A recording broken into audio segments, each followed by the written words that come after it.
Angin musim semi berembus lembut, mengibarkan helai-helai gaun sutra krem yang membalut tubuh ramping Ratih. Sore itu, acara amal tahunan yang diselenggarakan oleh Yayasan Sosial Terkemuka di Jakarta sedang mencapai puncaknya. Aula megah Hotel Imperium dipenuhi gemerlap lampu kristal, tawa renyah para sosialita, dan alunan musik klasik yang menenangkan. Ratih, dengan aura elegan namun bersahaja, menyalami beberapa kolega bisnis dan tokoh masyarakat yang dikenalnya. Ia tersenyum, mengangguk, dan sesekali melemparkan gurauan ringan, menunjukkan sisi pribadinya yang ramah di balik citra CEO perusahaan teknologi raksasa. Siapa sangka, Ratih yang kini berdiri gagah di antara para elit ibu kota, pernah mengalami masa-masa paling merendahkan dalam hidupnya. Masa-masa di mana ia diremehkan, dipandang sebelah mata, dan dicampakkan hanya karena statusnya dianggap tidak selevel. Kenangan itu kini hanya menjadi bagian dari sejarah, pengingat akan seberapa jauh ia telah melangkah. Di balik paras ayu dan senyum ramahnya, Ratih adalah otak di balik Nusantara Tech Solutions, sebuah perusahaan yang namanya kini menggema di seluruh Asia Tenggara. Ia mendirikannya dari nol, dengan keringat dan air mata, tanpa bantuan siapapun, apalagi mantan suaminya atau keluarga mantan mertuanya yang terhormat. Rahasia ini, bahwa ia adalah pucuk pimpinan perusahaan, hanya diketahui oleh segelintir orang terdekat dan eksekutif puncak yang terikat kontrak kerahasiaan ketat. Di mata publik yang lebih luas, Ratih hanyalah seorang direktur senior atau setidaknya figur penting, bukan sang CEO dan pemilik sebenarnya. Saat Ratih sedang berbincang santai dengan seorang kolega, matanya tak sengaja menangkap sosok yang sangat ia kenal, namun sudah lama tak ingin ia temui, Bu Sonya. Mantan ibu mertuanya. Jantung Ratih berdesir sesaat, bukan karena rindu atau benci, melainkan karena rasa muak yang samar. Bu Sonya, seperti biasa, tampil mencolok dengan kebaya brokat berwarna cerah dan perhiasan berlian yang berkilauan di setiap jari jemarinya. Di sampingnya, seorang pria muda berwajah cerah dengan setelan jas mahal, tampak sesekali menanggapi perkataan Bu Sonya dengan senyum sopan. Ratih menduga itu pasti Aldi, menantu baru Bu Sonya yang belakangan ini sering disebut-sebut dalam gosip-gosip lingkaran sosialnya. Bu Sonya, yang memang memiliki indera keenam untuk mendeteksi keberadaan orang yang ia anggap target, tak butuh waktu lama untuk melihat Ratih.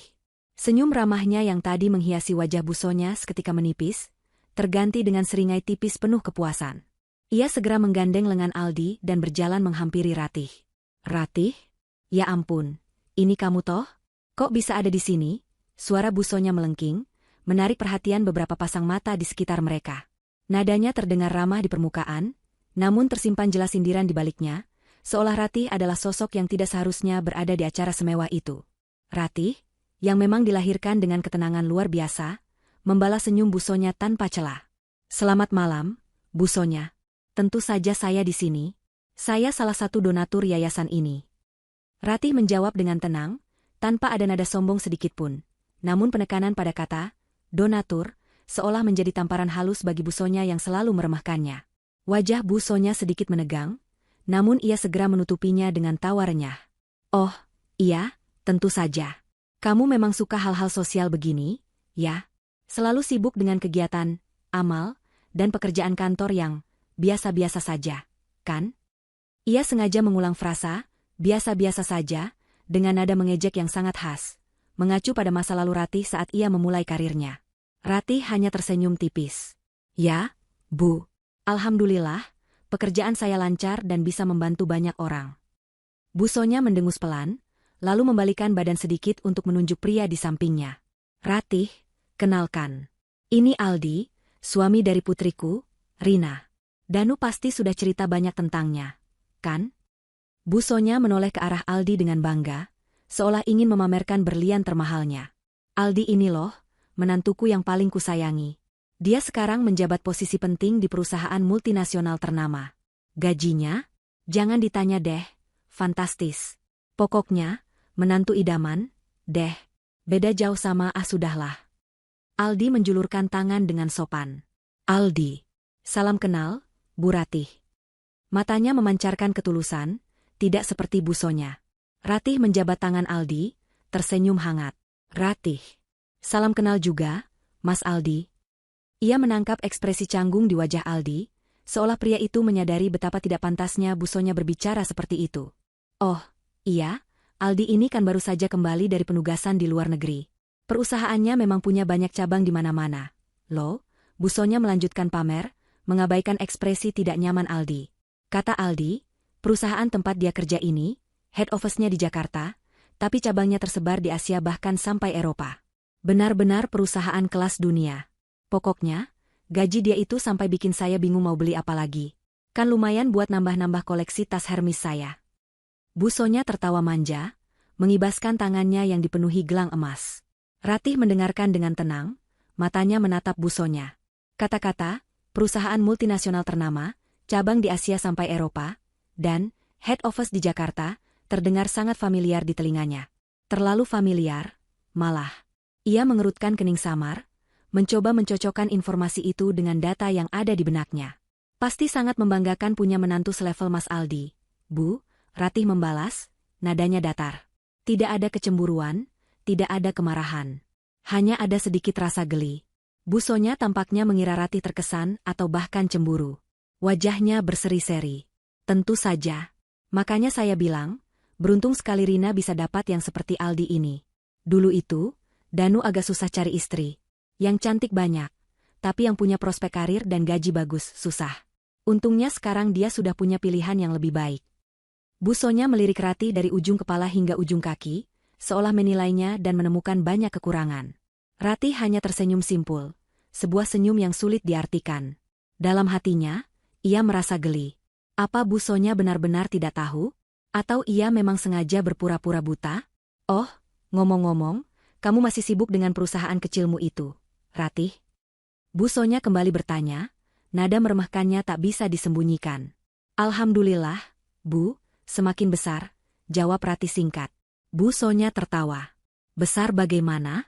Paling juga cuma sekelas UKM, kan? Beda jauh sama perusahaan tempat Aldi bekerja. Itu perusahaan kakap, Ratih. Jangankan gaji, bonusnya saja bisa beli rumah baru. Aldi yang sedari tadi hanya diam, akhirnya memberanikan diri menyela. Mama, sudahlah. Tidak enak bicara begitu. Ia menatap Ratih dengan ekspresi tidak enak hati. Bu Sonya berdecak. Apaan sih? Kan memang kenyataan. Mama cuma mau Ratih belajar. Dulu kan Ratih selalu bangga sama pekerjaannya yang katanya mandiri, padahal gaji pas-pasan.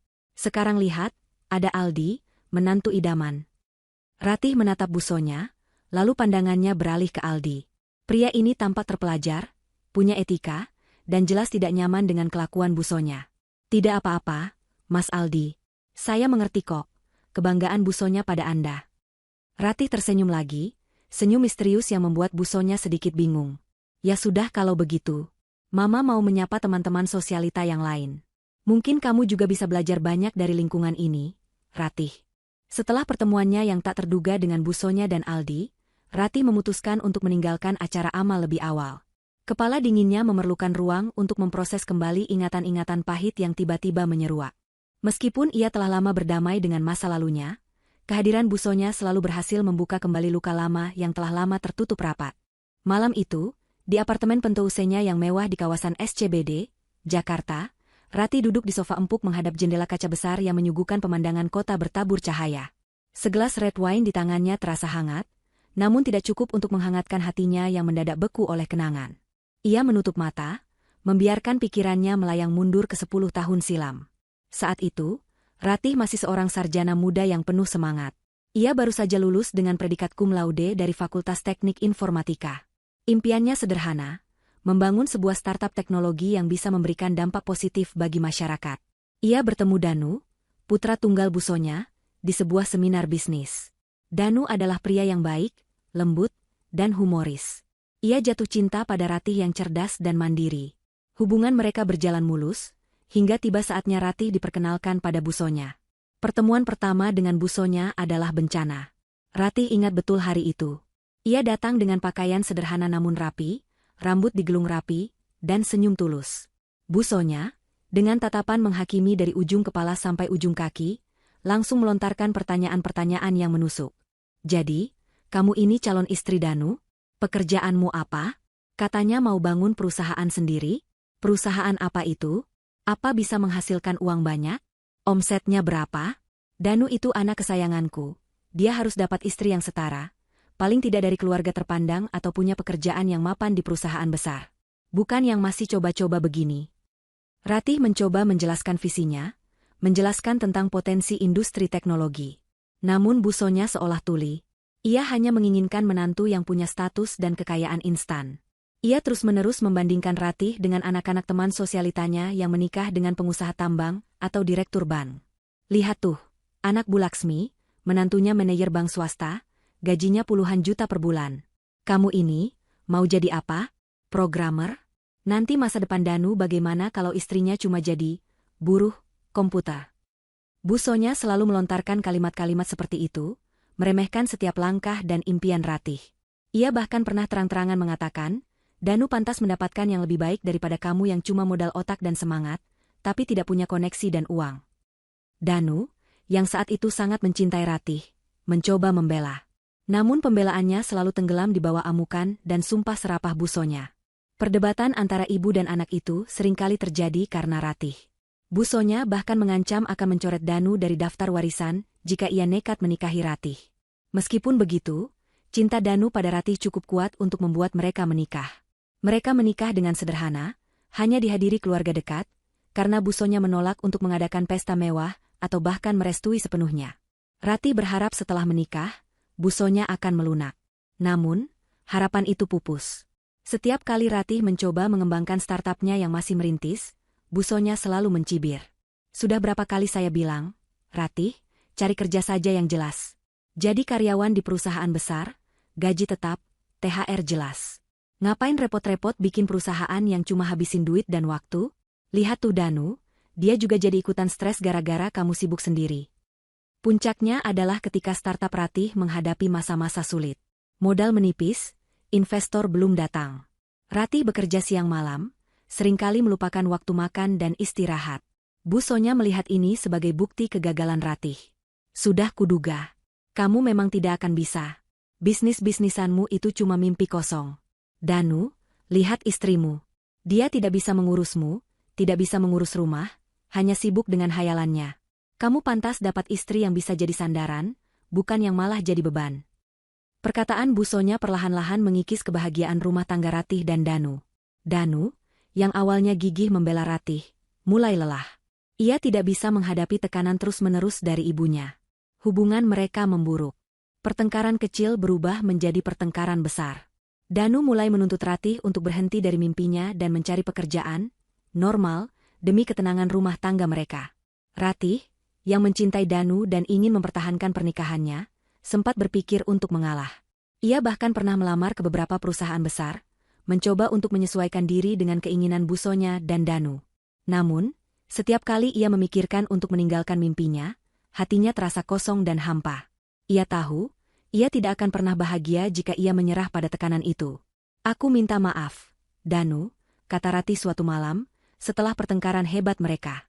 Aku tidak bisa berhenti. Ini adalah impianku. Aku tidak bisa hidup jika aku harus melepaskan ini.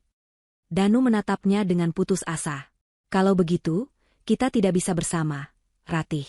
Aku tidak sanggup lagi menghadapi Mama dan semua drama ini. Aku butuh ketenangan. Aku butuh istri yang bisa memahami posisiku. Air mata Ratih tumpah saat itu. Ia tahu perpisahan adalah satu-satunya jalan. Mereka bercerai secara baik-baik, tanpa drama atau perebutan harta gono gini. Ratih pergi hanya dengan membawa tekad dan impiannya yang belum padam. Bu Sonya bahkan tidak hadir dalam sidang perceraian mereka, menganggap perceraian itu sebagai hasil yang sudah seharusnya terjadi. Ia bahkan sempat menelpon Ratih, dengan nada puas, mengatakan, lihat kan, kamu memang tidak pantas untuk Danu. Sekarang Danu bisa mencari wanita yang lebih baik, yang selevel dengannya. Setelah perceraian itu, Ratih pindah ke sebuah apartemen kecil, memusatkan seluruh energinya untuk membangun startupnya. Ia bekerja lebih keras dari sebelumnya, tidur hanya beberapa jam sehari, dan berinvestasi seluruh tabungannya. Ia bertemu dengan mentor-mentor hebat, menemukan investor yang percaya pada visinya, dan membentuk tim yang solid.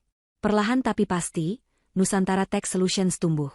Dari sebuah kantor kecil, menjadi sebuah lantai, lalu sebuah gedung, hingga kini memiliki puluhan lantai di gedung pencakar langit di pusat kota, dengan ribuan karyawan dan cabang di berbagai negara. Ratih berhasil. Ia tidak hanya membuktikan dirinya, tetapi juga menciptakan lapangan kerja dan inovasi yang mengubah banyak hal. Ratih membuka matanya. Pemandangan kota yang berkilauan di depannya tampak kabur oleh embun air mata yang samar. Ia tidak membenci Bu Sonya, juga tidak menyesali perceraiannya dengan Danu.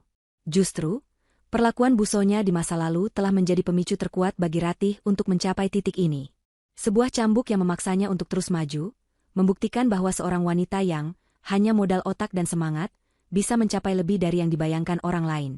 Kini, mendengar Bu Sonya memamerkan menantu barunya, Aldi, yang katanya bekerja di perusahaan multinasional ternama, Ratih tidak merasakan sakit. Yang ada hanyalah sedikit rasa geli, bercampur dengan rasa penasaran. Ia bertanya-tanya, apakah Bu Sonya pernah tahu seberapa besar perusahaannya sekarang? Ataukah ia memang sengaja menutup mata dari berita-berita ekonomi dan bisnis yang jelas-jelas memuat nama Nusantara Tech Solutions? Ratih tersenyum lagi. Senyum yang penuh rahasia. Ia meletakkan gelas wine-nya. Pagi menjelang. Kantor Nusantara Tech Solutions di pusat kota Jakarta sudah ramai seperti biasa. Suara ketikan keyboard bersahutan dengan dering telepon dan obrolan karyawan yang sedang bersiap memulai hari. Ratih tiba di kantor dengan aura profesionalnya yang selalu memukau. Ia menyapa beberapa karyawan di lobi, menanggapi sapaan dari para manajer dengan senyum tipis, lalu melangkah ke lift khusus CEO yang membawanya langsung ke lantai paling atas.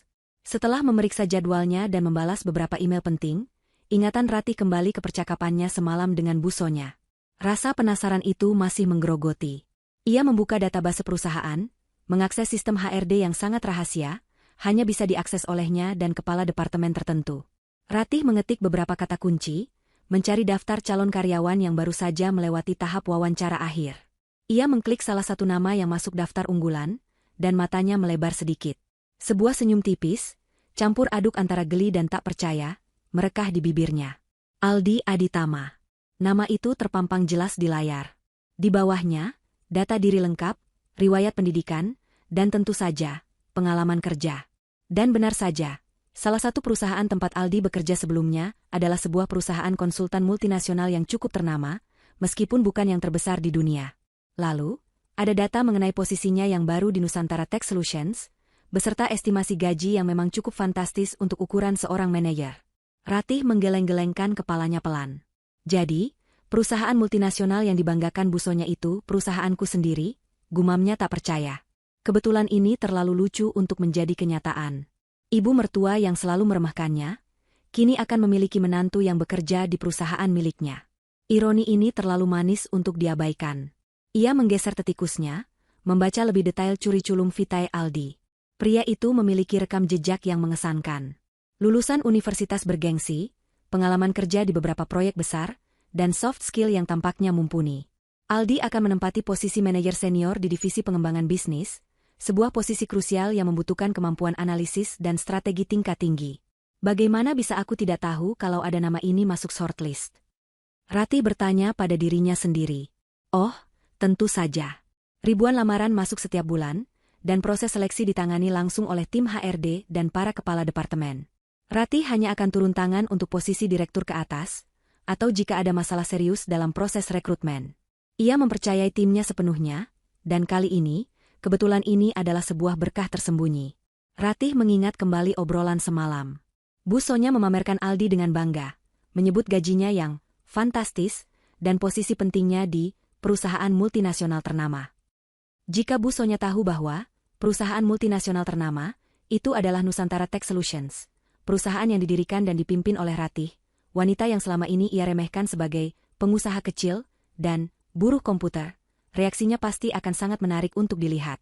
Awalnya, Ratih sempat berpikir untuk membatalkan penerimaan Aldi.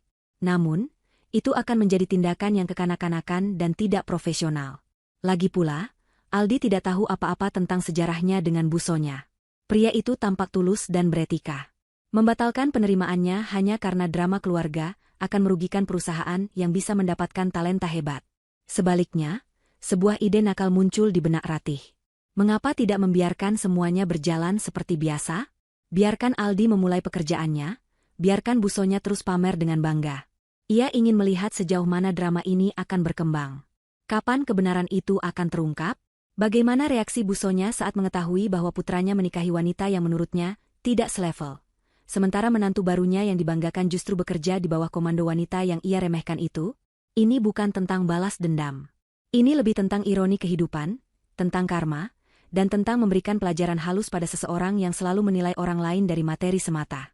Ratih tidak ingin melukai Aldi, yang tampak seperti pria baik. Ia hanya ingin melihat bagaimana roda takdir berputar, membawa busonya pada kenyataan yang mungkin akan menamparnya. Ratih mengambil ponselnya. Ia menghubungi kepala HRD, Bu Indah. Bu Indah, apakah proses rekrutmen untuk posisi manajer senior pengembangan bisnis sudah final? Tanya Ratih dengan suara tenang. Sudah, Bu Ratih. Kami sudah mendapatkan kandidat terbaik. Namanya Aldi Aditama. Dia akan mulai bekerja minggu depan, jawab Bu Indah dengan antusias. Rekam jejaknya sangat bagus, pengalamannya sesuai, dan saat wawancara, dia menunjukkan potensi kepemimpinan yang kuat. Bagus sekali, Bu Indah, kata Ratih. Saya ingin meminta satu hal. Tolong pastikan bahwa saya tidak terlalu sering berinteraksi langsung dengan Mas Aldi di awal-awal. Biarkan dia beradaptasi dengan timnya dulu. Berikan semua arahan melalui manajer departemennya. Saya hanya ingin memantau kinerja umumnya dari jauh. Bu Indah sedikit terkejut. Baik, Bu Ratih. Ada alasan khusus? Ratih tersenyum kecil. Tidak ada. Hanya saja, saya ingin melihat bagaimana dia beradaptasi secara organik tanpa campur tangan langsung dari saya. Saya ingin melihat inisiatifnya. Sebuah alasan yang sangat masuk akal bagi seorang CEO yang ingin menguji karyawan baru. Baik, Bu Ratih. Akan saya sampaikan kepada timnya dan manajer departemen yang bersangkutan. Terima kasih, Bu Indah. Ratih menutup telepon. Rencananya mulai terbentuk. Ia akan menjadi tangan tak terlihat yang mengawasi Aldi. Ia akan memastikan bahwa Aldi mendapatkan dukungan yang ia butuhkan untuk sukses. Namun tanpa mengungkapkan identitasnya sebagai pemilik perusahaan, apalagi sebagai mantan menantu busonya.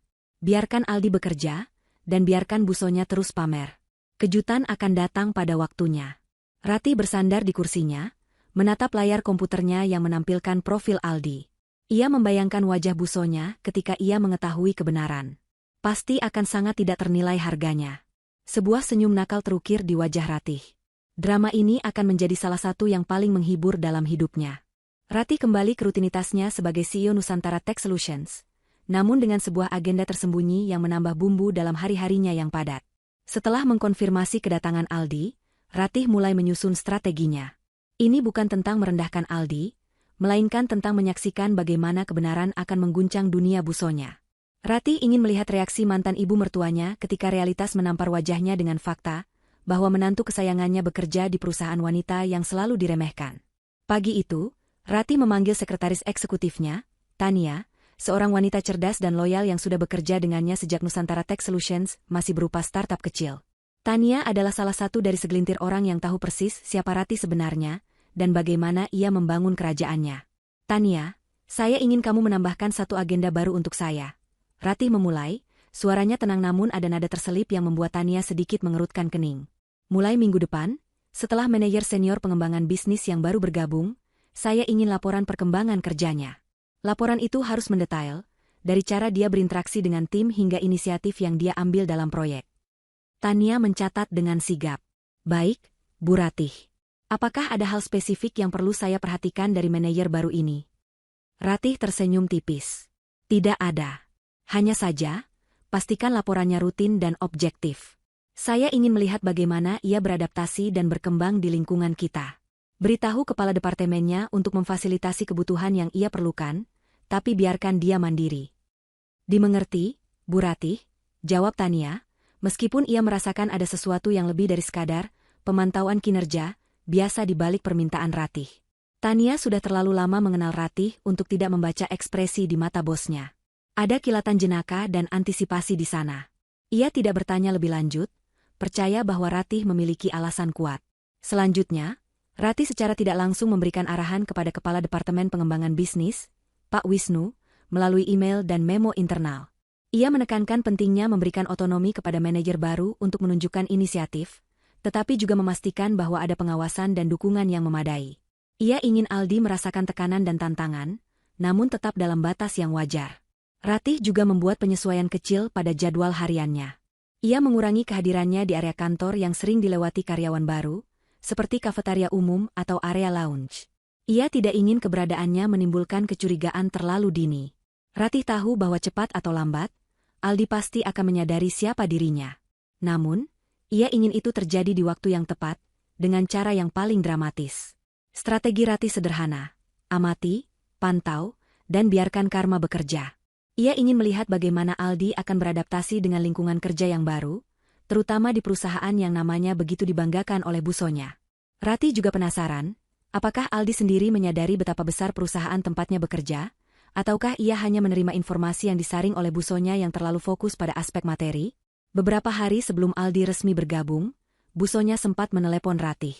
Suaranya terdengar lebih ceria dan penuh kebanggaan dari biasanya. "Ratih, kamu tahu tidak? Aldi, menantuku itu, minggu depan sudah mulai kerja di perusahaan barunya. Dia sudah dapat posisi manajer senior. Loh, gila, gaji dan tunjangannya itu, sampai bikin saya pusing mau belikan apa lagi untuk Rina." Celoteh busonya tanpa henti, seolah ia menelepon hanya untuk pamer. Ratih menanggapi dengan nada datar. "Oh ya? Baguslah kalau begitu, busonya." "Bagus bagaimana?" "Ini sangat bagus. Perusahaannya itu, Nusantara. Nusantara apa ya namanya? Pokoknya yang gede itu loh, yang iklannya sering muncul di TV. Perusahaan teknologi gitu." Busonya melanjutkan, mencoba mengingat nama perusahaan tanpa berhasil. "Gila, Ratih, kamu harus lihat kantornya. Mewah sekali.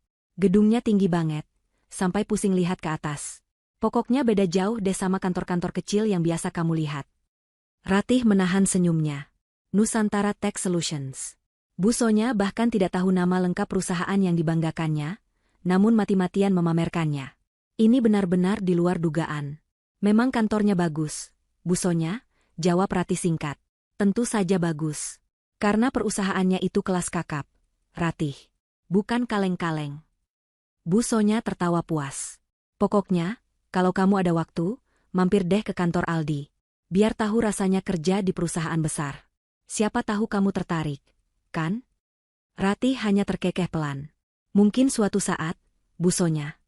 Pokoknya, saya bangga sekali punya menantu seperti Aldi. Dia benar-benar idaman. Karirnya cemerlang, penghasilannya besar. Tidak seperti, ya sudahlah." Busonya selalu mengakhiri kalimatnya dengan sindiran yang mengarah pada Ratih. "Saya turut senang untuk busonya dan keluarga," kata Ratih, suaranya tetap tenang. Ia tidak ingin memberikan reaksi yang diharapkan busonya. Setelah percakapan singkat itu, Ratih semakin yakin dengan strateginya. Busonya terlalu dibutakan oleh gengsi dan materi, sehingga ia bahkan tidak menyadari bahwa ia sedang memuji-muji perusahaan yang didirikan oleh Ratih. Ini akan menjadi pelajaran yang sangat berharga bagi busonya, pelajaran yang tidak akan pernah ia lupakan. Ratih kembali fokus pada pekerjaannya, sesekali memikirkan bagaimana babak selanjutnya akan terungkap. Ia sudah menyiapkan diri untuk pertemuan tak terduga dengan Aldi di koridor, di lift, atau bahkan di ruang rapat. Pertemuan yang akan menjadi awal dari terbongkarnya rahasia besar ini. Ia tak sabar menantikan reaksi Aldi, dan terutama, reaksi busonya ketika ia mengetahui identitas CEO perusahaan tempat menantu kebanggaannya bekerja. Permainan ini baru akan seru, batin Ratih, menyunggingkan senyum penuh arti. Senin pagi tiba, membawa suasana baru di gedung Nusantara Tech Solutions. Di lantai 15, divisi pengembangan bisnis menyambut anggota tim terbaru mereka. Aldi Aditama melangkah masuk dengan senyum percaya diri dan semangat yang membara. Setelan jas rapi membalut tubuhnya, memancarkan aura profesionalisme yang siap bersaing. Ia menyapa rekan-rekan barunya dengan ramah, menerima tumpukan dokumen orientasi, dan mulai menata meja kerjanya. Ratih, dari balik layar monitor di ruang kerjanya yang mewah, sesekali membuka laporan internal yang diringkas oleh Tania. Ia mengamati detail-detail kecil, email perkenalan Aldi kepada tim, inisiatifnya dalam menawarkan bantuan kepada kolega, hingga pertanyaan-pertanyaan cerdas yang ia ajukan dalam rapat pertama. Aldi menunjukkan etos kerja yang tinggi. Ia cepat beradaptasi, memiliki pemahaman yang kuat tentang industri, dan mampu berkomunikasi dengan efektif. "Dia memang berkualitas, Bu Ratih," lapor Pak Wisnu, Kepala Departemen Pengembangan Bisnis, saat rapat mingguan. Aldi cepat tanggap dan inisiatifnya bagus. Dia sudah mengidentifikasi beberapa potensi pasar baru yang bisa kita garap. Ratih mengangguk. "Itu bagus, Pak Wisnu. Beri dia proyek-proyek yang menantang, tapi pastikan dia juga punya tim yang solid untuk mendukungnya." "Siap, Bu Ratih. Saya yakin dia akan menjadi aset berharga bagi divisi kita," jawab Pak Wisnu antusias. Ratih tersenyum tipis. "Aset berharga, ya. Seandainya Pak Wisnu tahu siapa di balik rekrutmen ini, dan drama apa yang mungkin akan terjadi." Selama beberapa minggu pertama, Ratih memang membatasi interaksi langsungnya dengan Aldi. Ia tidak ingin gegabah. Jika mereka berpapasan di koridor atau lift, Ratih akan mengangguk ramah sebagai sapaan bos kepada karyawan, tanpa menunjukkan ekspresi lebih. Aldi sendiri tampaknya tidak mengenali Ratih sebagai mantan istri kakak iparnya. Atau setidaknya ia bersikap profesional seolah tidak ada ikatan pribadi di antara mereka. Ratih menduga, Aldi mungkin hanya tahu Ratih adalah seorang direktur atau pejabat penting di perusahaan ini, bukan sang pemilik seutuhnya. Bagaimanapun, identitas CEO Nusantara Tech Solutions memang tidak dipublikasikan secara gamblang di media massa, kecuali dalam lingkaran bisnis yang sangat eksklusif. Suatu sore, Ratih sengaja lewat di depan kubikel Aldi yang sedang sibuk mengetik. Ia melihat Aldi mengernyitkan dahi, fokus pada layarnya. Ratih berhenti sejenak, pura-pura melihat ponselnya, dan diam-diam mengamati. Aldi tampak sangat serius dan berdedikasi pada pekerjaannya. Ia mengambil jeda sebentar, memijat pelipisnya, lalu melanjutkan lagi.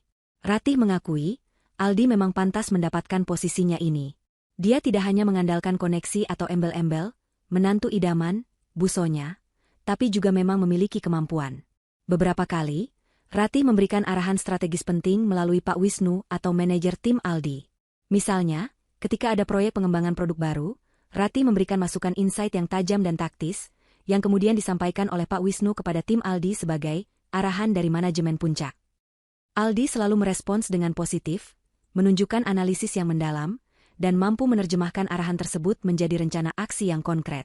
Ia bahkan beberapa kali memberikan ide-ide segar yang membuat Ratih terkesan. Tangan tak terlihat, Ratih bekerja dengan sangat baik. Ia mengawasi, memandu, dan sesekali memberikan dukungan tak langsung yang krusial, tanpa Aldi menyadari bahwa di balik semua itu ada campur tangan CEO yang ternyata memiliki hubungan pribadi dengannya. Pada salah satu kesempatan makan siang di kafetaria eksekutif, Ratih berpapasan langsung dengan Aldi. Ratih baru saja mengambil nampan makanannya, sementara Aldi sedang mengantre di belakangnya. "Selamat siang, Bu Ratih," sapa Aldi dengan senyum ramah dan sedikit canggung. Ia mungkin merasa segan makan di satu tempat dengan CEO. "Siang, Mas Aldi. Bagaimana? Sudah nyaman dengan pekerjaan barunya?" Ratih bertanya balik, dengan nada seorang atasan yang ramah. "Sangat nyaman, Bu. Lingkungan kerjanya positif, dan saya belajar banyak dari tim," jawab Aldi antusias. "Perusahaan ini memang luar biasa besar, ya? Saya baru sadar betapa kompleksnya operasional Nusantara Tech Solutions ini." Ratih tersenyum dalam hati. "Ya, memang. Kami berusaha memberikan yang terbaik untuk karyawan dan klien. Saya merasa sangat beruntung bisa bergabung di sini," tambah Aldi tulus. "Kerja yang baik, dan Anda akan selalu dihargai di sini." Ratih menasihati, lalu mengangguk singkat dan berlalu ke meja makannya. Meskipun percakapan itu singkat dan profesional, Ratih menangkap ada kejujuran dalam ucapan Aldi.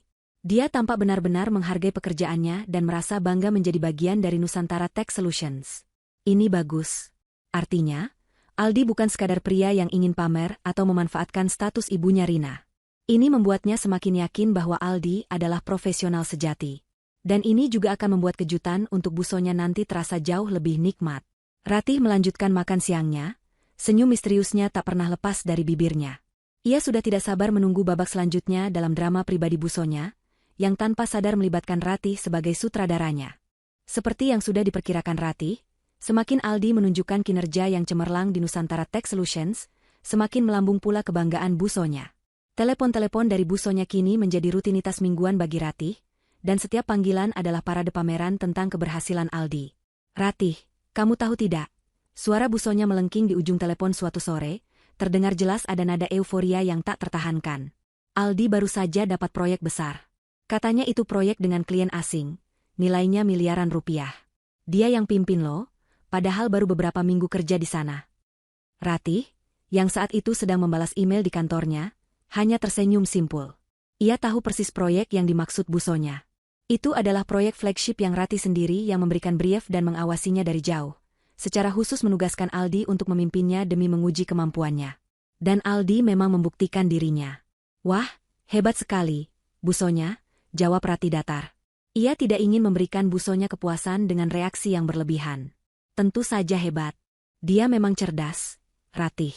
Beda sama orang-orang yang kerjanya cuma coding di depan komputer. Gaji pas-pasan," sindir busonya lagi, tak pernah bosan mengulang kiasan favoritnya tentang pekerjaan Ratih di masa lalu.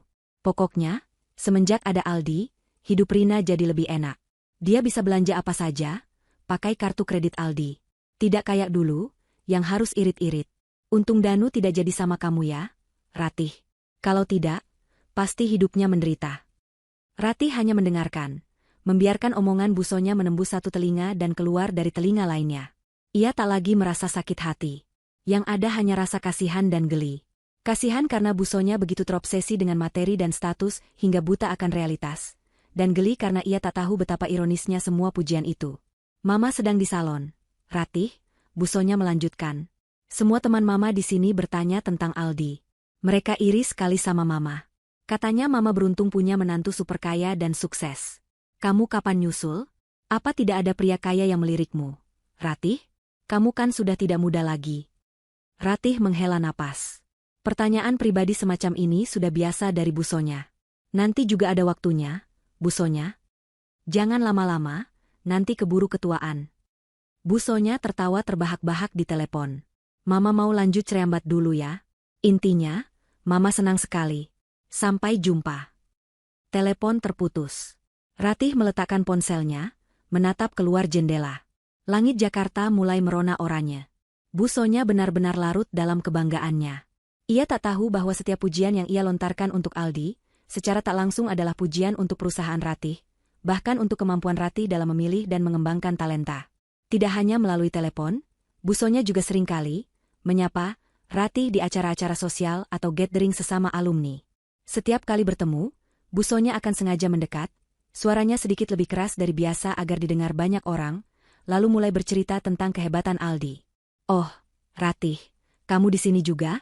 Kamu tahu kan, Aldi itu loh, menantuku yang baru, dia baru saja naik jabatan lagi di perusahaannya. Busonya akan memulai, tanpa henti memamerkan. Gajinya sudah selevel direktur. Padahal umurnya masih muda. Benar-benar kebanggaan keluarga kami. Makanya, kalau cari suami itu yang jelas-jelas mapan ya, Ratih. Jangan cuma modal cinta. Ratih selalu membalas dengan senyum sopan. Iya, busonya. Mas Aldi memang luar biasa. Ekspresi busonya selalu sama. Puas, bangga, dan sedikit angkuh. Ia tidak pernah bisa menyembunyikan niatnya untuk membuat Ratih merasa rendah diri. Namun, yang tidak ia sadari, setiap kali ia memamerkan Aldi, ia justru semakin menggali lubang untuk dirinya sendiri. Setiap sanjungan yang ia taburkan untuk Aldi dan perusahaan tempatnya bekerja, adalah benih yang akan tumbuh menjadi pohon kebenaran yang akan menamparnya balik. Ratih membiarkan semua itu terjadi. Ia ingin busonya merasakan puncak kebanggaan itu. Puncak yang akan menjadi sangat tinggi, sehingga ketika ia jatuh, sakitnya akan jauh lebih terasa. Ia membayangkan skenario terburuk bagi busonya. Bagaimana jika kebenaran ini terungkap di depan banyak orang? Di depan teman-teman sosialitanya yang selama ini ia bikin iri? Sebuah ide yang menarik dan penuh potensi. Namun, Ratih juga tidak ingin terlalu cepat. Ia ingin memastikan bahwa Aldi telah menunjukkan performa terbaiknya, dan bahwa ia sendiri telah membangun dasar yang kuat untuk mengungkapkan kebenaran ini tanpa terkesan balas dendam. Ini bukan tentang menghancurkan busonya, melainkan tentang menunjukkan kepadanya bahwa nilai seseorang tidak hanya ditentukan oleh uang dan status, dan bahwa ia telah meremehkan orang yang salah selama ini. Di salah satu laporannya, Tania menyertakan catatan kecil, Bu Ratih, saya melihat Mas Aldi semakin dihormati di divisinya. Dia punya kemampuan persuasi yang bagus dan seringkali menjadi jembatan antara tim teknis dan bisnis. Ratih membaca catatan itu dan tersenyum. Bagus, pikirnya. Semakin tinggi Aldi terbang, semakin tinggi pula potensi kejatuhan busonya. Minggu-minggu berlalu dengan dinamika yang sama. Busonya semakin gencar memamerkan. Ratih semakin tenang dalam pengamatannya. Drama ini baru saja memasuki babak pertengahan, dan Ratih tahu, klimaksnya akan segera tiba. Sebuah klimaks yang akan mengubah segalanya, terutama pandangan busonya tentang dirinya dan tentang apa arti kesuksesan sejati. Aldi sudah 3 bulan bekerja di Nusantara Tech Solutions. Dalam kurun waktu tersebut, ia telah membuktikan dirinya sebagai aset yang sangat berharga. Ia memimpin beberapa proyek krusial, menunjukkan kepemimpinan yang kuat, dan berhasil menjalin hubungan baik dengan klien-klien penting.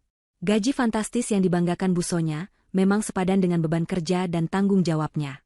Namun, di balik kesuksesan yang terlihat, Aldi mulai merasakan ada sesuatu yang aneh. Sejak awal, Aldi tahu bahwa Nusantara Tech Solutions adalah perusahaan raksasa di bidang teknologi. Ia bangga bisa menjadi bagian dari perusahaan ini. Namun, semakin lama ia bekerja, semakin ia merasa ada tangan tak terlihat yang begitu cerdas di balik operasional dan keputusan-keputusan strategis perusahaan. Kebijakan internal, terutama yang berkaitan dengan kesejahteraan karyawan, terasa terlalu menguntungkan. Misalnya, program bonus akhir tahun yang jauh melampaui standar industri, atau fasilitas kantor yang super lengkap dari pusat kebugaran hingga ruang meditasi. Ini semua terasa terlalu sempurna. Gila, fasilitas kantor kita ini benar-benar nomor satu ya. Kata Bayu, rekan kerjanya, suatu pagi di pantry kantor. Gue pernah kerja di perusahaan multinasional lain, tapi nggak ada yang sekomplit ini. Bos kita ini dermawan banget kayaknya. Aldi mengangguk, namun pikirannya melayang. Memang benar. Bahkan dalam proyek-proyek besar yang ia tangani, seringkali ada arahan-arahan atau keputusan mendadak dari manajemen puncak yang terasa sangat visioner dan tepat sasaran, seolah ada seseorang yang melihat beberapa langkah ke depan. Arahan itu selalu disampaikan oleh Pak Wisnu, kepala departemennya, sebagai instruksi dari atasan. Aldi belum pernah bertemu langsung dengan CEO perusahaan, yang konon sangat tertutup dan jarang muncul di publik. Ia hanya tahu nama beberapa direktur dan para eksekutif senior lainnya. Yang paling membuat Aldi curiga adalah seringnya ia berpapasan dengan Ratih. Ratih, mantan istri dari kakak iparnya, Danu. Setiap kali berpapasan di koridor atau di lift, Ratih selalu memberinya senyum ramah, mengangguk, atau kadang menyapa singkat. Aldi selalu membalas sapaan itu dengan hormat. Ia tahu Ratih adalah seorang pejabat penting di perusahaan ini, setidaknya dari cara karyawan lain menyapanya dengan hormat.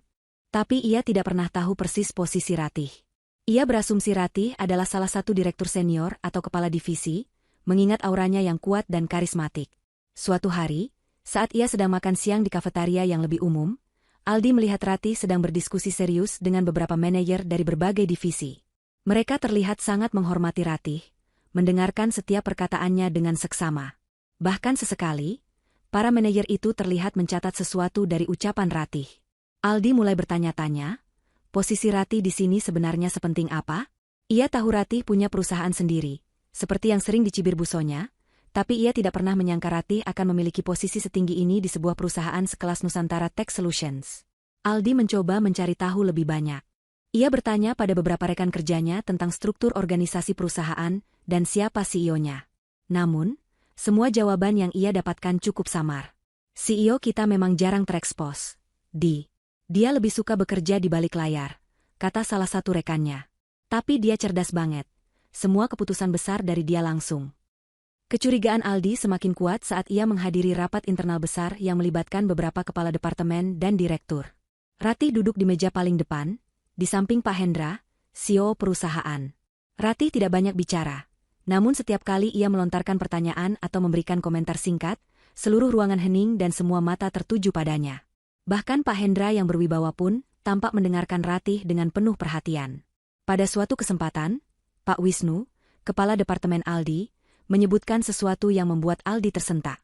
Ini adalah arahan langsung dari Bu CEO, kata Pak Wisnu saat menjelaskan perubahan strategi proyek yang akan mereka garap. Aldi terkejut. Bu CEO? Jadi, Ratih adalah CEO perusahaan ini? Pikiran Aldi berputar. Jika Ratih adalah CEO, lantas mengapa busonya terus-menerus meremehkan pekerjaannya? Mengapa busonya selalu mengatakan Ratih tidak selevel dengan keluarga mereka? Dan yang lebih penting, bagaimana mungkin ia, Aldi, menantu yang dibanggakan busonya, bekerja di bawah komando wanita yang selama ini dicibir oleh mantan ibu mertuanya sendiri? Ini adalah informasi yang sangat mengejutkan dan membingungkan. Ia kembali ke mejanya dengan perasaan gelisah. Ia mencoba mengumpulkan kepingan-kepingan puzzle. Ratih, CEO Nusantara Tech Solutions. Busonya yang selalu membangga-banggakan, perusahaan multinasional ternama, tempat Aldi bekerja. Danu, yang bercerai dari Ratih karena alasan tidak selevel. Semua potongan itu mulai membentuk gambaran yang jelas, sebuah ironi yang luar biasa. Aldi merasa sedikit canggung. Ia selama ini selalu bersikap profesional, dan Ratih juga. Namun, kenyataan ini, jika benar, akan mengubah segalanya. Ia tidak tahu bagaimana harus bersikap. Haruskah ia bertanya langsung pada Ratih? Atau ia biarkan saja sampai kebenaran ini terungkap dengan sendirinya? Aldi memilih untuk tetap diam dan mengamati. Ia ingin memastikan dugaannya. Ia juga merasa ada sesuatu yang lebih besar dari sekadar posisi CEO yang disembunyikan. Ada aura misteri di balik sosok Ratih yang tenang dan berwibawa. Ia pulang malam itu dengan kepala penuh pertanyaan. Kebenaran ini, jika ia umumkan pada busonya, pasti akan mengguncang dunia mantan ibu mertuanya itu. Namun, Aldi merasa belum saatnya. Ia harus menunggu dan melihat bagaimana drama ini akan terungkap. Ia yakin, kebenaran tidak akan bisa disembunyikan selamanya. Apalagi jika yang menyembunyikan kebenaran itu adalah seorang Ratih. Beberapa minggu setelah Aldi mulai merasakan tanda-tanda keanehan tentang posisi Ratih, badai sungguhan menerpa Nusantara Tech Solutions. Sebuah berita mengejutkan muncul di media massa nasional. Salah satu proyek ambisius perusahaan yang sedang berjalan di luar negeri, proyek pembangunan infrastruktur digital di negara berkembang, tiba-tiba menghadapi masalah besar. Terjadi tuduhan pelanggaran kontrak dan praktik tidak etis dari salah satu vendor lokal yang digandeng Nusantara Tech Solutions. Meskipun perusahaan sudah berusaha semaksimal mungkin untuk menjaga transparansi dan etika, ulah vendor tersebut berpotensi mencoreng reputasi Nusantara Tech Solutions secara global dan menyebabkan kerugian finansial yang sangat besar. Berita itu menyebar cepat seperti api di padang rumput kering. Saham perusahaan anjlok dalam sekejap, investor mulai gelisah, dan media massa berlomba-lomba memberitakan skandal ini. Suasana di kantor yang biasanya ramai dan dinamis mendadak diselimuti ketegangan. Koridor-koridor terasa sepi, dan wajah-wajah karyawan menunjukkan kecemasan. Ratih, sebagai nahkoda utama, merasakan tekanan yang luar biasa. Ini adalah krisis terbesar yang pernah dihadapi Nusantara Tech Solutions sejak didirikan. Ia tahu ini bukan hanya tentang uang, tetapi juga tentang kepercayaan dan reputasi yang telah ia bangun dengan susah payah selama bertahun-tahun. Kita harus segera mengambil tindakan tegas. Perintah Ratih dalam rapat darurat yang dihadiri oleh seluruh direktur dan kepala departemen. Suaranya terdengar tenang, namun sorot matanya memancarkan ketegasan yang tak terbantahkan. Siapkan tim investigasi internal, putuskan kontrak dengan vendor itu, dan siapkan pernyataan resmi yang jujur dan transparan untuk publik. Kita tidak akan menutupi apapun. Di tengah kekacauan ini, Ratih melihat sebuah peluang. Ini adalah momen yang tepat untuk menguji tidak hanya ketahanan perusahaannya, tetapi juga kemampuan para eksekutifnya, termasuk Aldi. Sebagai manajer senior di divisi pengembangan bisnis, Aldi adalah salah satu tokoh kunci dalam proyek yang bermasalah itu, meskipun ia baru bergabung. Ratih ingin melihat bagaimana Aldi akan beraksi di bawah tekanan ekstrim, apakah ia akan hancur atau justru menunjukkan kualitas kepemimpinan sejati. Pak Wisnu, Ratih memanggil kepala departemen Aldi, Aldi Aditama, bagaimana keterlibatannya dalam proyek ini. Pak Wisnu menjawab dengan sigap, Aldi memang salah satu manajer proyek utama, Bu. Dia sangat detail dan hati-hati dalam setiap langkahnya. Sejauh investigasi awal kami, dia tidak terlibat dalam praktik menyimpang vendor tersebut. Justru dia yang pertama kali menemukan indikasi ketidakberesan. Mendengar itu, Ratih mengangguk. Bagus. Libatkan Aldi sepenuhnya dalam tim penyelesaian masalah ini.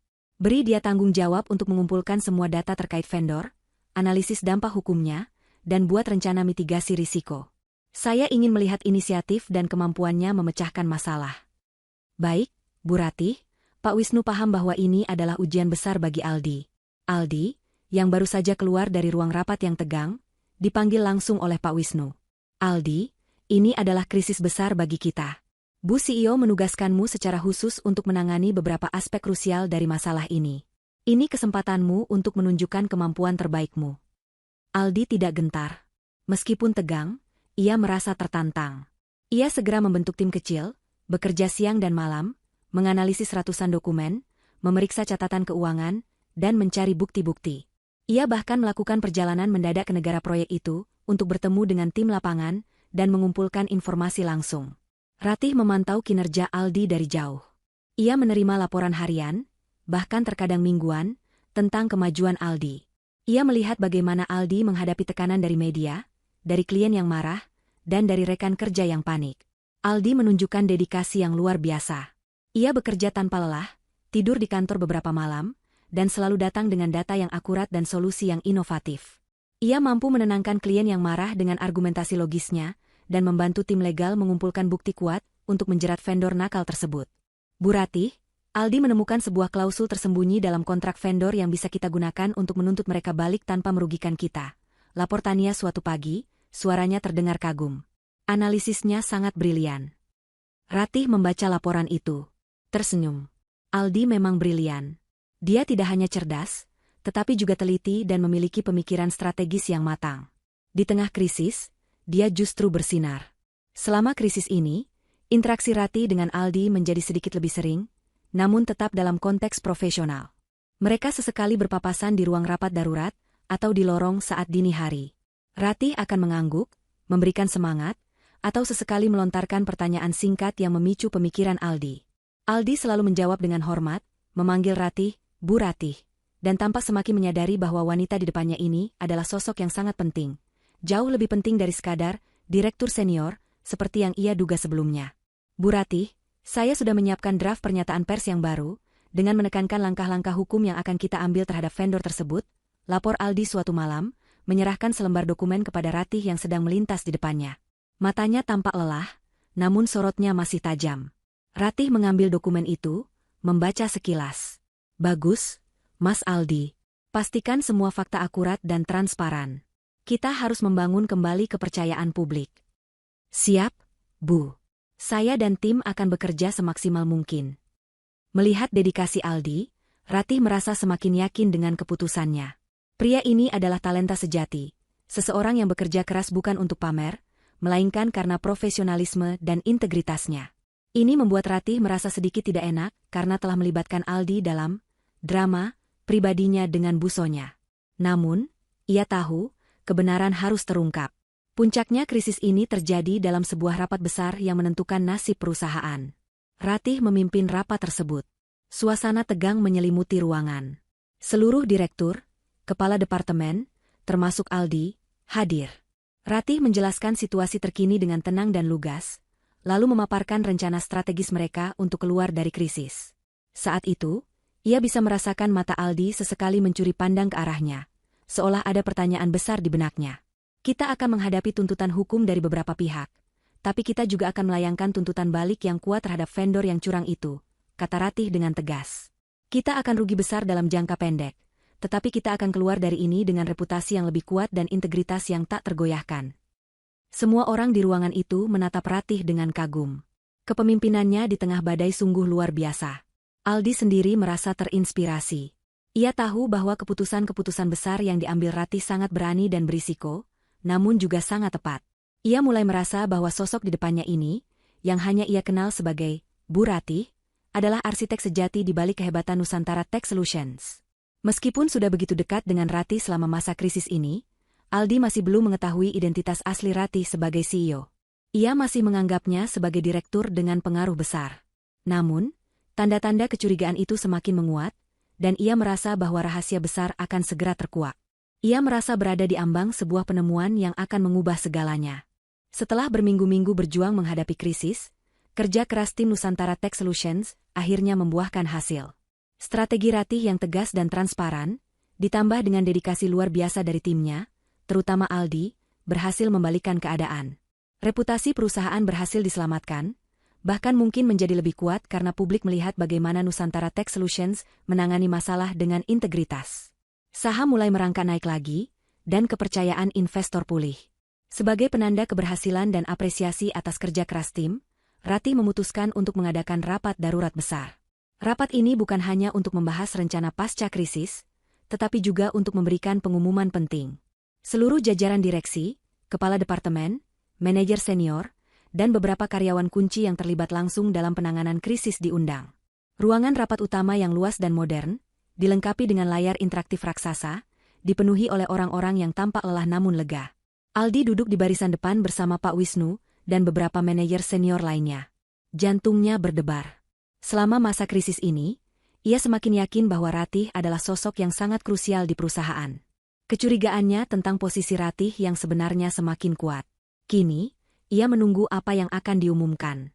Ratih masuk ruangan, tidak mengenakan setelan jas formal seperti biasanya, melainkan blus sutra berwarna biru tua yang elegan dengan celana panjang.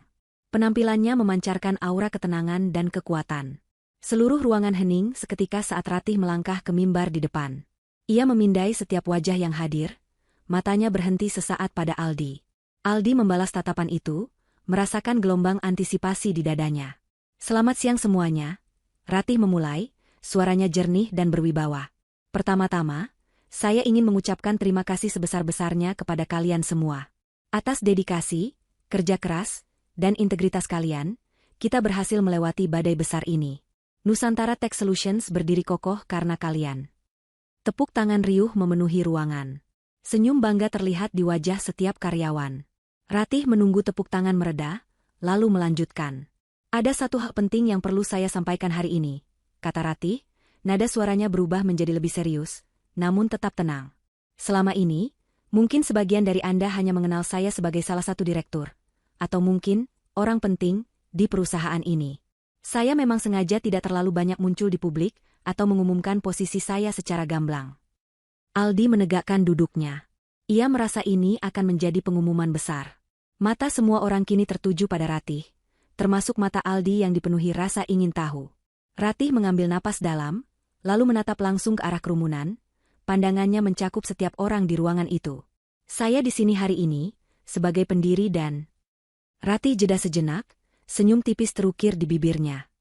Sebagai CEO dari Nusantara Tech Solutions. DEG.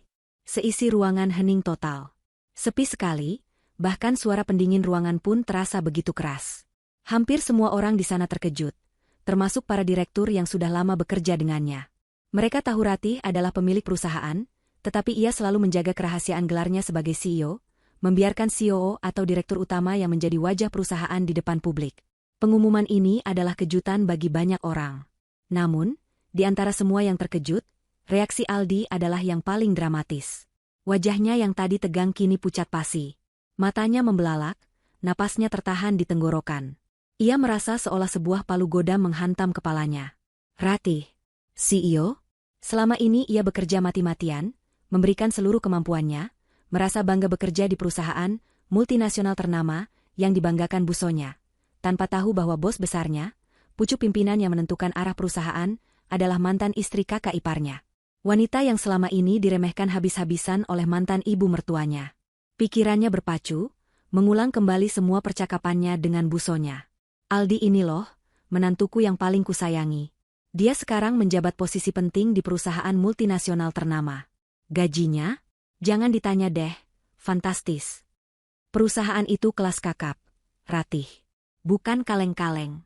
Beda jauh sama kantor-kantor kecil yang biasa kamu lihat. Untung Danu tidak jadi sama kamu ya, Ratih. Kalau tidak, pasti hidupnya menderita. Setiap kata busonya kini berputar di benaknya, berubah menjadi tamparan keras. Dia, CEO dari perusahaan ini, perusahaan yang selama ini Mama bangga-banggakan itu adalah milik Bu Ratih. Aldi merasa darahnya berdesir ke seluruh tubuhnya. Sebuah rasa malu yang luar biasa mulai merayapi. Ia adalah kebanggaan busonya, menantu yang selevel, yang bekerja di perusahaan besar. Dan ternyata, perusahaan besar, itu adalah milik wanita yang busonya buang dari hidupnya. Ratih memperhatikan reaksi Aldi dengan tenang. Ia melihat bagaimana ekspresi kaget, tak percaya, dan akhirnya malu terpancar jelas di wajah pria itu. Itu adalah reaksi yang ia duga. Saya memutuskan untuk mengungkapkan ini sekarang, karena saya yakin ini adalah momen yang tepat. Ratih melanjutkan, suaranya memecah keheningan yang awkward. Krisis ini telah membuktikan ketangguhan kita. Dan saya ingin ke depannya, kita bekerja dengan transparansi penuh, dimulai dari kepemimpinan. Tepuk tangan kembali pecah, kali ini lebih gemuruh, diikuti bisik-bisik kagum dari para karyawan. Mereka kini menatap Ratih dengan rasa hormat yang semakin dalam. Tapi Aldi tidak mendengar apa-apa lagi. Suara di kepalanya terlalu bising. Kacau. Ini benar-benar kacau. Setelah rapat selesai, Aldi langsung bangkit. Ia ingin melarikan diri, menyembunyikan diri dari tatapan Ratih. Namun, Ratih memanggilnya. Mas Aldi, bisa bicara sebentar? Suara Ratih tenang, tapi mengandung otoritas yang tidak bisa ditolak. Dengan langkah gontai dan perasaan campur aduk, Aldi menghampiri Ratih. Ia berdiri di hadapan Ratih, tatapannya kosong. Mas Aldi, Ratih memulai, menatapnya dengan tatapan pengertian. Saya tahu ini mungkin mengejutkan Anda. Aldi tidak bisa berkata-kata. Ia hanya bisa mengangguk pelan, rasa malu mencengkeramnya kuat-kuat. Saya memang sengaja tidak mengumumkan posisi saya secara terbuka selama ini. Ratih melanjutkan, seolah membaca pikirannya. Ada banyak alasan. Salah satunya adalah untuk melihat bagaimana orang-orang berinteraksi dan bekerja tanpa adanya prasangka tentang siapa saya sebenarnya. Saya melihat Anda adalah seorang profesional yang hebat, Mas Aldi. Anda bekerja keras dan sangat loyal. Itu yang saya hargai. Pujian dari Ratih terasa seperti beban di pundak Aldi. Ia merasa seperti seorang penipu, meskipun ia tidak tahu apa-apa. Maaf, Bu Ratih. Saya tidak tahu. Ia mencoba bicara, suaranya serak. Ratih tersenyum tipis. Tidak perlu minta maaf, Mas Aldi. Anda tidak melakukan kesalahan apapun. Justru, Anda adalah salah satu kunci keberhasilan kita dalam melewati krisis ini. Saya sangat mengapresiasi kinerja Anda. Kata-kata Ratih sedikit melegakan Aldi, namun rasa malu itu tak kunjung hilang. Ia membayangkan bagaimana reaksi Busonya jika mengetahui kebenaran ini. Pasti akan terjadi ledakan besar. Ia merasa harus segera menelepon Rina, istrinya, untuk memberitahu sebelum Busonya mengetahuinya dari sumber lain. Ratih menepuk bahu Aldi pelan. Sekarang Anda tahu siapa saya sebenarnya. Mari kita lanjutkan bekerja lebih baik lagi, demi Nusantara Tech Solutions. Aldi hanya bisa mengangguk. Ia tahu, mulai detik ini, hidupnya tidak akan sama lagi. Berita tentang Ratih sebagai CEO Nusantara Tech Solutions menyebar seperti api di antara karyawan, lalu dengan kecepatan kilat, merambah ke telinga Busonya. Tidak ada yang tahu pasti bagaimana Busonya mengetahuinya. Apakah dari obrolan teman sosialita yang juga memiliki anak atau menantu di perusahaan yang sama, ataukah dari Rina yang tidak sengaja keceplosan setelah mendengar cerita heboh dari Aldi. Yang jelas, kebenaran itu menghantam Busonya dengan kekuatan penuh, seperti petir di siang bolong. Ponsel Ratih berdering tanpa henti. Itu Busonya. Ratih membiarkannya berdering beberapa kali sebelum akhirnya mengangkat. Ratih, apa-apaan ini? Kenapa bisa begini? Jadi kamu itu CEO dari perusahaan tempat Aldi kerja? Suara Busonya melengking tinggi, dipenuhi kemarahan, syok, dan yang paling kentara, rasa malu yang membakar. Ratih memejamkan mata sesaat. Ini dia, momen yang ia tunggu-tunggu. Selamat siang, Busonya. Ada apa? Kenapa panik sekali? Ratih menjaga suaranya tetap tenang, bahkan cenderung datar. Panik bagaimana? Ini gila. Kamu sengaja kan? Kamu sengaja mau mempermalukan saya? Kenapa kamu tidak bilang dari dulu kalau kamu itu bosnya Aldi? Busonya histeris. Dan kenapa kamu sembunyikan dari Aldi juga? Saya tidak perlu melapor pada siapapun, Busonya, tentang posisi saya di perusahaan saya sendiri, jawab Ratih dingin. Dan saya tidak sengaja mempermalukan Anda. Anda sendiri yang selalu pamer tentang perusahaan multinasional ternama, tempat menantu kesayangan Anda bekerja. Itu bukan salah saya jika Anda tidak tahu bahwa perusahaan multinasional ternama itu adalah Nusantara Tech Solutions, yang didirikan dan dipimpin oleh wanita yang Anda remehkan. Busonya terdiam sejenak, mungkin karena tercekik oleh kata-kata Ratih yang begitu menohok. Kamu benar-benar keterlaluan. Ratih, kamu mau balas dendam ya? Kamu mau bikin saya malu di depan semua orang? Balas dendam untuk apa, Busonya? Semua yang terjadi di masa lalu sudah saya maafkan. Saya hanya hidup dengan jujur dan bekerja keras. Ratih membalas. Jika Anda merasa malu, mungkin itu karena Anda selama ini terlalu mudah menilai orang lain dari penampilan dan harta semata. Saya mau kamu jelaskan semuanya sekarang juga. Saya akan datang ke kantormu. Busonya membanting telepon. Ratih hanya tersenyum tipis. Ia tahu ini akan terjadi. Ia sudah meminta Tania untuk tidak menjadwalkan pertemuan apapun sore itu, mempersiapkan diri untuk konfrontasi tak terelakkan. Tidak butuh waktu lama.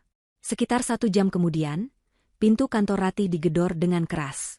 Tania, dengan ekspresi cemas, masuk lebih dulu. Bu Ratih, Busonya datang. Dia sangat marah. Biarkan masuk, Tania, kata Ratih tenang.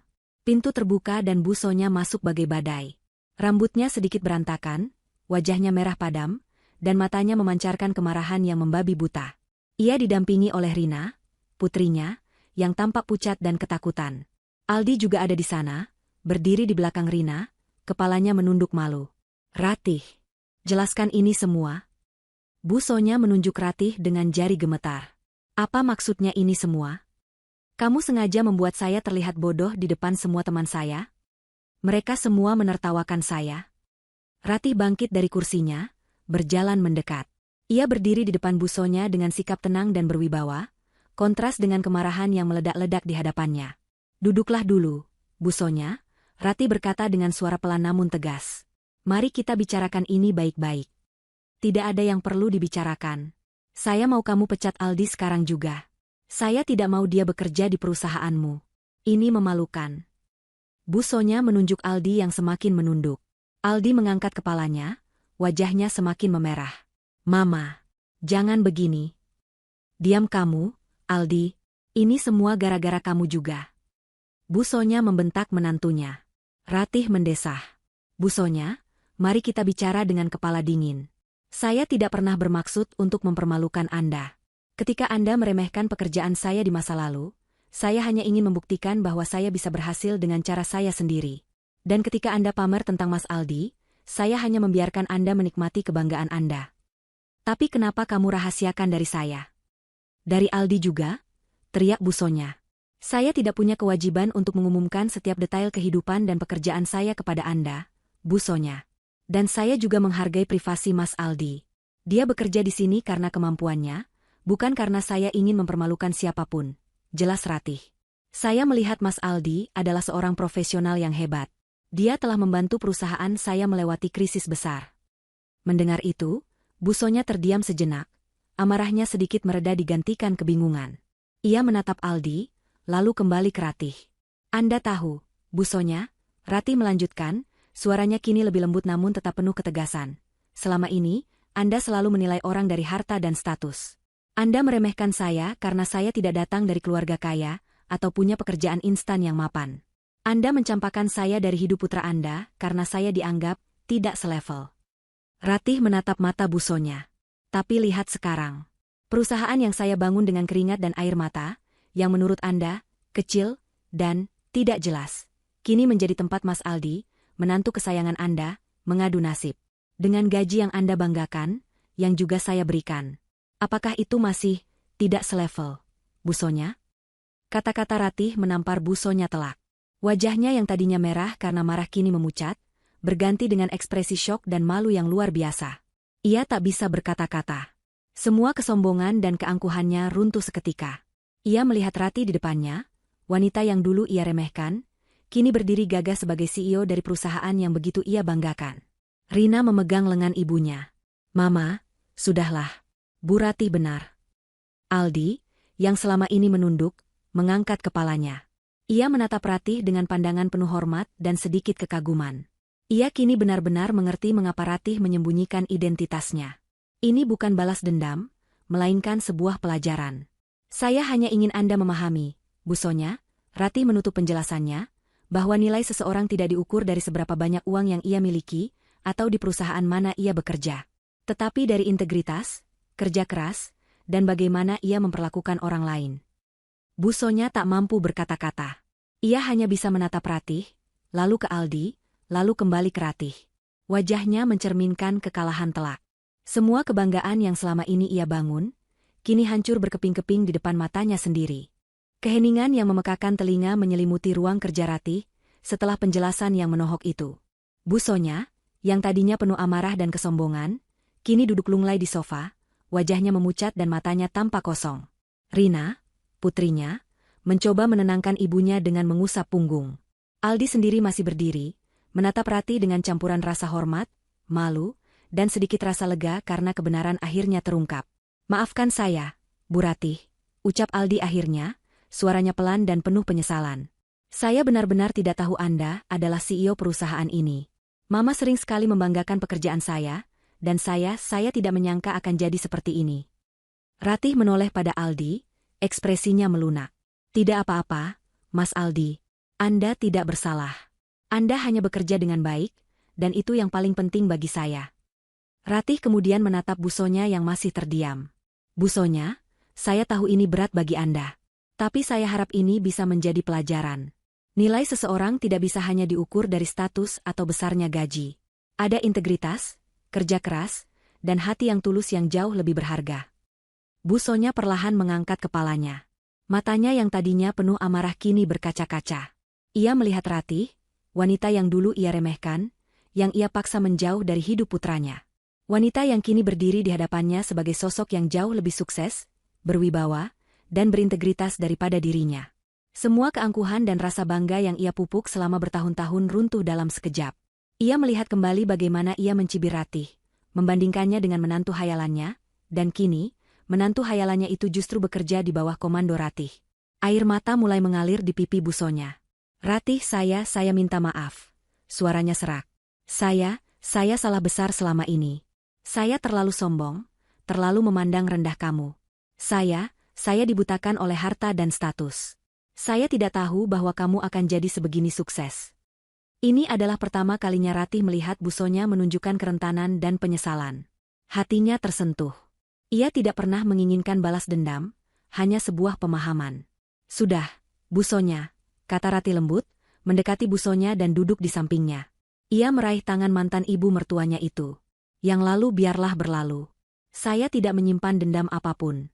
Saya hanya ingin Anda belajar bahwa setiap orang punya jalan hidupnya sendiri, dan kesuksesan bisa datang dalam berbagai bentuk." Rina, yang tadinya tegang, kini menghela napas lega. Ia tahu betapa sulitnya ibunya untuk mengakui kesalahan. Aldi juga merasakan hal yang sama. "Saya benar-benar minta maaf atas semua perkataan dan perlakuan saya di masa lalu, Ratih," Busonya mengulang, kali ini dengan nada yang lebih tulus. "Saya bangga sekali pada Aldi, tapi saya lupa bahwa kamu jauh lebih hebat dari yang saya bayangkan. Kamu membangun ini semua sendiri." Ratih tersenyum. "Tidak apa-apa, Busonya. Yang penting, sekarang Anda mengerti." Sejak hari itu, hubungan antara Ratih, Busonya, dan Aldi perlahan mulai membaik. Busonya tidak lagi menelepon Ratih untuk pamer. Bahkan, ia sesekali mengirimkan parsel makanan buatan sendiri untuk Ratih di kantor, sebagai tanda permintaan maaf. Ia juga mulai berinteraksi dengan Ratih di acara-acara sosial dengan sikap yang lebih ramah dan rendah hati, seringkali memuji Ratih di depan teman-temannya yang dulu ia bikin iri. Transformasi Busonya memang tidak instan, namun perubahan sikapnya yang fundamental mulai terlihat. Aldi sendiri melanjutkan karirnya di Nusantara Tech Solutions dengan lebih profesional dan penuh rasa hormat pada Ratih. Ia sering berkonsultasi langsung dengan Ratih, dan Ratih pun memberikan dukungan penuh kepadanya. Aldi tahu bahwa ia bekerja di bawah bos yang adil dan brilian, dan ia bertekad untuk terus berkontribusi semaksimal mungkin. Hubungannya dengan Rina pun semakin kuat, karena Rina juga merasa lega bahwa konflik antara ibunya dan Ratih akhirnya mereda. Ratih, di sisi lain, tetap pada posisinya sebagai CEO Nusantara Tech Solutions. Ia telah membuktikan bahwa seorang wanita yang memulai dari nol, tanpa koneksi atau kekayaan, bisa mencapai puncak kesuksesan dengan kerja keras, visi, dan integritas. Ia tidak lagi peduli dengan cibiran atau penilaian orang lain. Ia tahu siapa dirinya, dan apa yang telah ia capai. Kisah Ratih, Aldi, dan Busonya menjadi pengingat bahwa hidup adalah sebuah panggung besar dengan banyak babak. Terkadang, kebenaran yang pahit di masa lalu bisa menjadi benih bagi kesuksesan di masa depan. Dan pada akhirnya, harga diri sejati tidak ditentukan oleh seberapa besar gaji seseorang atau di perusahaan mana ia bekerja, melainkan dari bagaimana ia menghargai orang lain dan tumbuh dari setiap ujian hidup. Busonya akhirnya belajar untuk tidak lagi menilai orang dari harta atau status semata, melainkan dari hati dan kemampuannya. Dan Ratih, ia telah mengukir namanya, bukan hanya sebagai CEO perusahaan teknologi raksasa, tetapi sebagai simbol ketangguhan dan kebijaksanaan. Sebuah babak baru yang lebih damai dan penuh makna telah dimulai bagi mereka semua.